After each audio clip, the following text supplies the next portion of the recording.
sa tuwing nagkakaroon po tayo ng Church on the Rock conferences. At ipag-pray natin ang isang malakihan at pambansang gawain sa June Presbyterian Worship Conference. Ganigin natin ang bansang ito sa pagsamba at pagpupuri sa Panginoon. Amen? So, yung mga pastors, let us all become one in building this nation by building the family of God through the anointing of the Holy Spirit. I know and I believe that this event, this year, 2024, is God's part of the plan for us to experience His favor in our beloved country. For so long, yes, some foreign countries have enslaved many Filipino people, but we will never stop bowing down before God, the God who promotes, the God who freed us, the God who can bring us to the perfect design of His plan to every human being. Hindi tayo papayag na lagi tayong alipin ng Egypt. Hindi tayo papayag na lagi tayong alipin ng kahirapan. We have a big God, and we are the church on the rock in this generation. Alam natin, may gagawin ng Diyos sa ating minamahal na bansang Pilipinas. He's just restoring the original image of the church, the original design for the church. And I know as you understand the revelation of the church on the rock, the only legacy of our Lord Jesus Christ when He came here on earth, He built the church according to the plan of the Father. Naniniwala po ako, mga kapatid, pag sinabing church, si church at si Christ, iisa. Amen.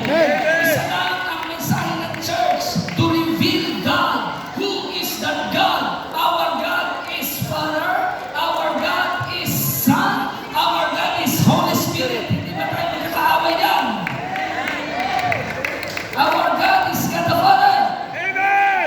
Our God is God the Son. Amen. And our God is God the Holy Spirit. Yes. And this is what we call God's family. Or family of God. In the Amen. beginning, God. The word God in Hebrew word is Elohim. Ang ibig sabihin ay God's family. Hello, are you there? Amen. Or family of God. And once you say family of God, alam po natin yun. God the Father, God the Son, and God the Holy Spirit. Andiyan kayo? Yes. So, in our time, sino ba ang God's family? Amen. Are we God's family? Yes. So, pag tayo ay God's family, dapat narito ang Father, nandito ang Son, nandito ang Holy Spirit. Amen. Kaya nag-raise up ang Diyos ng mga pastor as fathers. Taas ang kamay ng mga pastors. You are the fathers of the land. Ngayon, binigyan tayo ng ating kaalagaan. Sino sila? Member na sila? No! Sila ay mga anak. Taas ang kamay ng mga anak. Ay nasa ng Holy Spirit, Brother Sam. Ang Holy Spirit, kapag ang anak at ang ama ay naging isa, nagmahala, nagsunuran, nandun ang power, ang fruit ng Holy Spirit. Anong fruit ng Holy Spirit?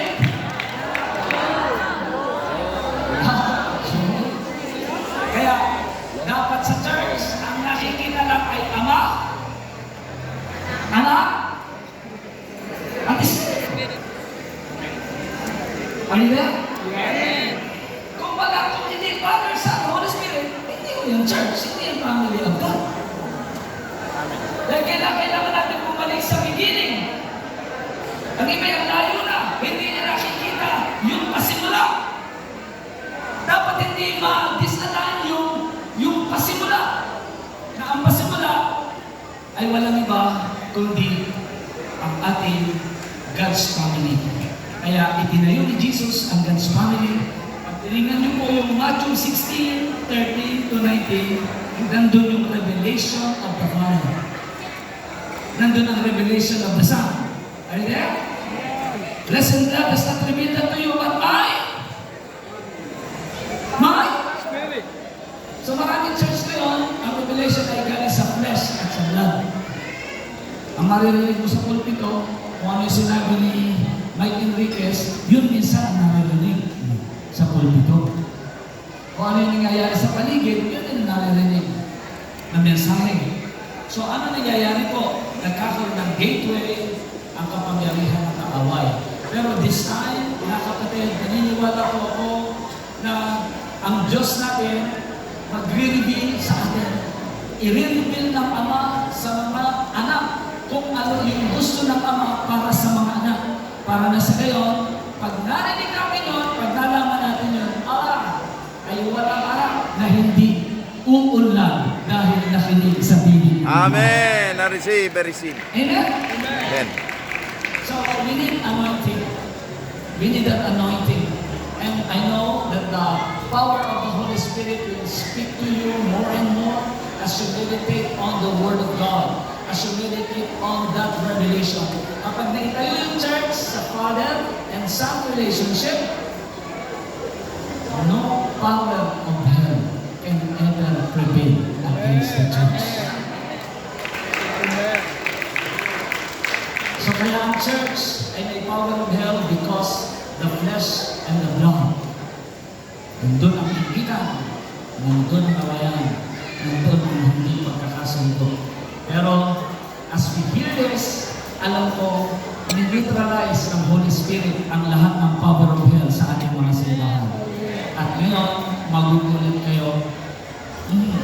As you hear, mamayang gabi, sa pagpipray nyo, may ibang kapangyarihan bababa sa inyo bukas as you preach the Word of God. Amen? There is a fresh anointing that He will release as you preach the Word of God.